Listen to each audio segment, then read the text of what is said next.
Hello friends, আমাদের এখানে ভীষণ বৃষ্টি হচ্ছে। তোমাদের কোনো বৃষ্টি হচ্ছে? আমাকে কমেন্ট করে জানিয়ে দেখো এই দুপুরে কী রান্না করেছি। এই যে গরম গরম ভাত, ডাল সেদ্ধ, মুসুর ডাল সেদ্ধ, আলু ভাতে মাখিয়েছি পেঁয়াজ দিয়ে, লঙ্কা ভাজা আর লেবু।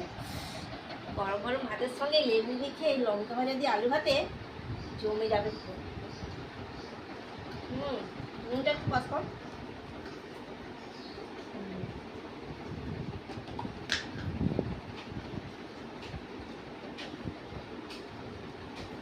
ভীষণ ভালো লাগে এই লেবু দিয়ে।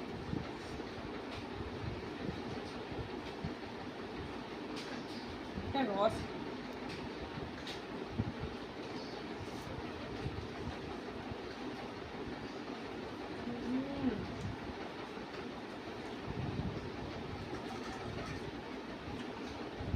আমি ভীষণ লঙ্কা ভাজা খেতে ভালোবাসি।